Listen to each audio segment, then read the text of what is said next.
that's really interesting to see.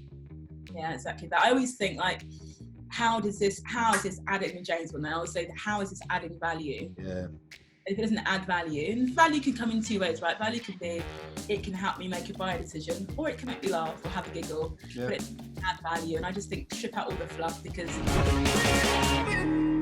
every single time. So Google Meets, you go into a you join the meeting, you're in the meeting. This one, you've got to turn the... Yeah, exactly. Yeah, it's that thing, isn't it, where the whole population is suddenly just used to going down there, videos on down there, click, unmute in the corner. But it's weird, isn't it? When you make a phone call, when you're making the phone call, it doesn't say turn the audio on. It just... Yeah. No, exactly. So true. So true. And then as well, something we've all adopted with Zoom meetings is the old wave that, you wouldn't wave in a meeting. It's suddenly, because we're doing this through Zoom, you have to wave to everyone. Exactly. Or you wave goodbye, you're like, bye. Yeah, it's really weird. But is that going to happen when we meet people in real life? Because you can't... Is shaking people's hand going to be a thing of the past? Is it going to be?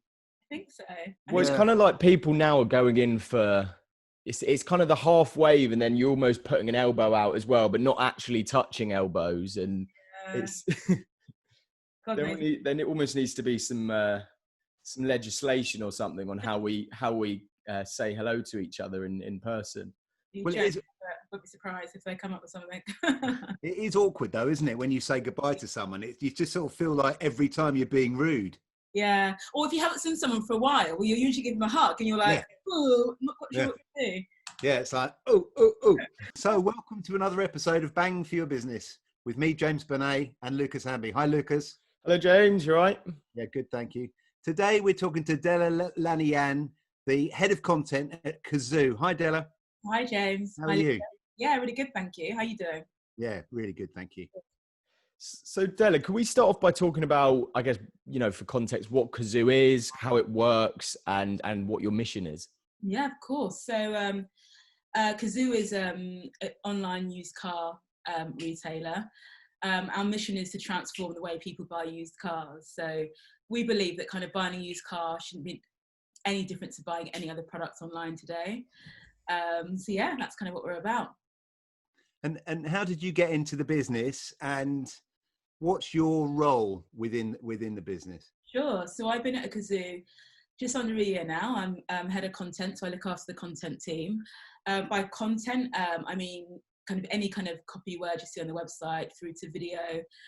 We look after the social media channels, editorial content. So if you're thinking about when you buy a used car, there's a big, long research phase of that kind of car buying process. So you're looking at things from car reviews through to editorial articles to helpful guides or explainers.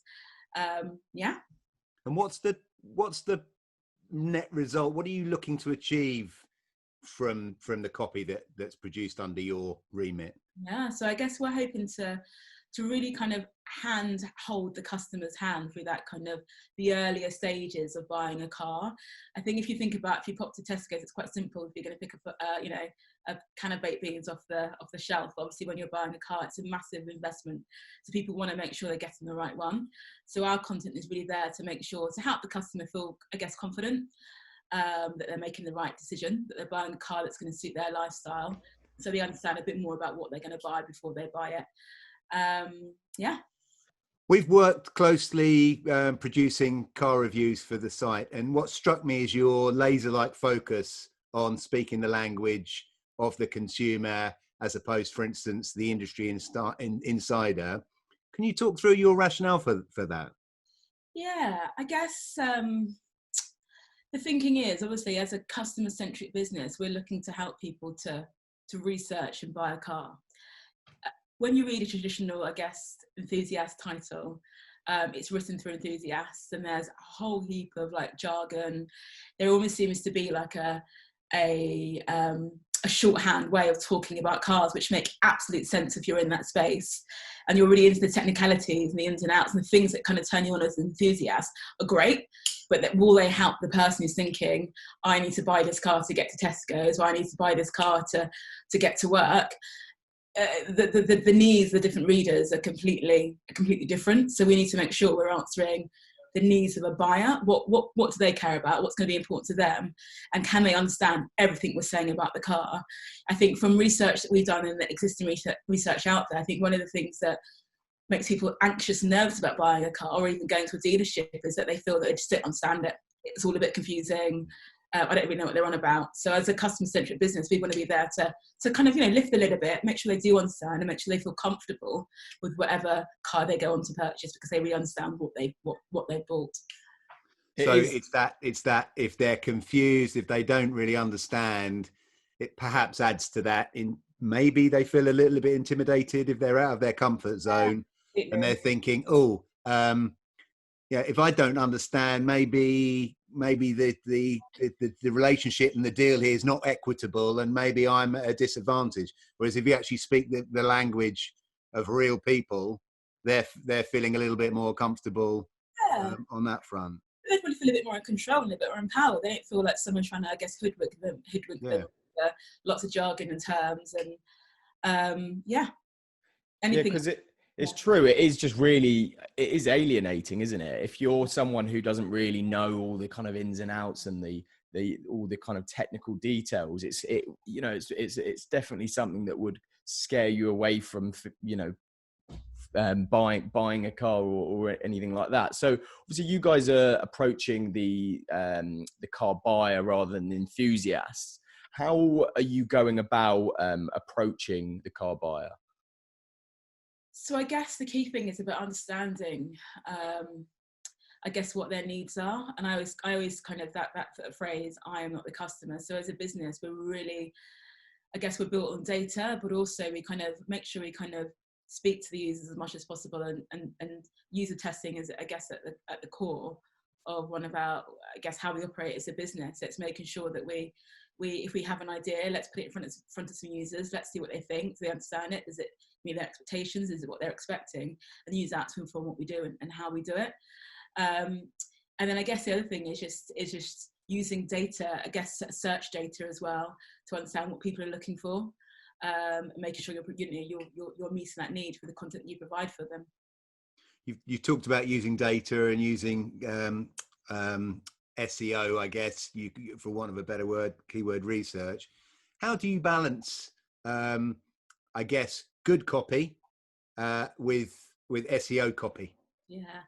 So I guess going back probably about 6 or 7 years ago, people used to write for SEO, write SEO words and stuff them full of keywords. But obviously, as the Google algorithms change and develop, Google rewards you for writing good content that helps users.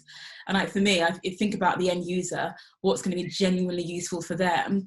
For me, the SEO insight, the keyword research is one input. It's not the be all and end all. I think someone said to me, like, Google is the world's biggest focus group, and that's exactly what it is. It allows you to understand what people are looking for, but ultimately, if you want to kind of meet those needs, we need to think about kind of what the user's needs are rather than what Google's needs are. And then make sure you're writing it from that point outwards rather than keyword stuffing and writing something nobody would actually have any interest in the reading because it's not genuinely helpful. So what you're saying is effectively, if it's good, honest, helpful copy, absolutely, you're ticking both boxes anyway. Yeah, Google or any other search engine will reward you for producing content that's genuinely helpful and of good quality. And coming back to what we were saying earlier, using words that people are putting into their search terms, right? So if they're using everyday language, as we know, everyday car buyers do use everyday language. If you use everyday language, that's going to match. Yeah, absolutely. I think the other sort of data can be looking at kind of using social listening, because I always think that kind of the SEO insight, this keyword insight will tell you the what. The kind of social listening will give you the texture and the colour. So it tells you how people are feeling about a certain topic, what they're nervous about, what they're anxious about, where they really want support. So it's using as many data sources as you can really to help provide the insight to give you, I guess, you more rich insight into kind of what people would find genuinely useful and how to alleviate any fears or barriers people may have. In terms of that data, then, have you noticed any trends in terms of what people find most useful then on in terms of website content? I mean, that's a kind of a big wide question. So it depends what you're looking for. So I guess whenever we approach a piece of content, you're probably looking at trends on a micro content basis rather than overall. So if we're looking to write about I don't know, automatic cars, or if we're looking to write about kind of what, you know, the best family cars are, have a look at, say, something like Mumsnet and see what are people struggling with, what are their concerns, what do they find most confusing. That particular data on a micro level can help you to work, actually, let's think about answering these kind of key questions people have. But yeah, the search data might be people are looking for family cars. The social data is I'm particularly interested in this, or these are my concerns or fears, and these are things I find complicated, which together will give you a good sense of being able to meet those needs. I also think you're quite good at straw polls around the office. You're obviously missing that right now, but does anyone know this particular term? Does anyone know what that means? Yeah, I do. No one does. I do. Yeah, no, it is, isn't it? You can say survey of one, but ultimately, I always think that, you know, whilst we're not the customer, I think my opinion can be my opinion. But if we have something for me, everything should be understandable, right? Yeah. And if there's a term in there that I don't understand, if I chat around the office, does anyone know what this means? And 3 out of 4 people say no, I'm like, James, no, let's get rid of that. Yeah. You know, things. Yeah. And you can't argue with that. It's, you know, you always talk about Auntie Joan. Yeah. Writing for Auntie Joan. Or Uncle John. What's clear as well about what I think you, in terms of head of content, do extremely well is putting yourself in the body of the buyer and how they would, you know, dictate through that kind of buying experience. So that's really interesting to see. Yeah, exactly that. I always think, like, how is this adding, and James will now say, how is this adding value? Yeah.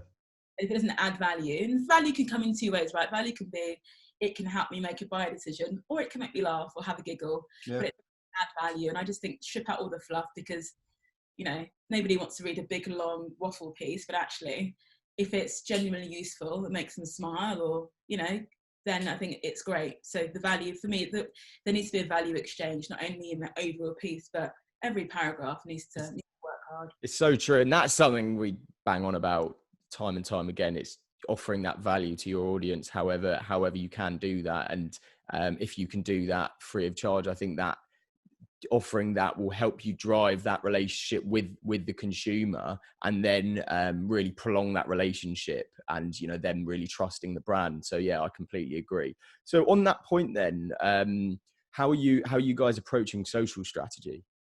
So I guess I'll show it. Right, so we're very kind of early doors right now within our social media strategy, but I guess what we're looking to build up is an audience of engaged community. I guess where we can use social as a channel to push our content out. And again, our content's been written to be genuinely helpful and useful. But also, I guess the value exchange for us is, if we give people the right content, we're also going to build up those communities, and hopefully in time, that kind of community will translate into people coming to our website. So building up a community of engaged users who are positive about Cazoo and go spread the word, who advocate on our behalf, and ultimately kind of go on to micro convert, so come to our website, check out our offering, and yeah, it's kind of, I guess, what we're looking to achieve through social media. And what advice would you give other businesses looking to develop their own content strategies? Just be true to who you are as a business. I always say, kind of like, if you think about kind of a concentric circles, the middle is kind of who you are. Just start from that point and go outwards. So who are you? What are you trying to achieve? Who are your customers, and what would they want? If you can find think about a Venn diagram, that's sweet. That's where your content strategy should sit. What you're about as a business, and what your values are, and who your customers are and what they want. And then the bit in the middle is what you should be talking about. So you're answering their questions, but also getting across your brand values and your brand service as well. Well, Deola, thank you so much for the time. Genuinely very, very insightful and interesting, and we really, really appreciate the time. We'll put any links for Cazoo down below in the description. Guys, if you found this interesting, please do subscribe to our YouTube channel, Bang for Your Business. And then we're also Bang for Your Business on Spotify. Yeah, share it around, give it a like. We'd really, really appreciate it. From James, Deola and I, that's the end. Thank you very much. We'll see you in the next one. Thank you. Bye.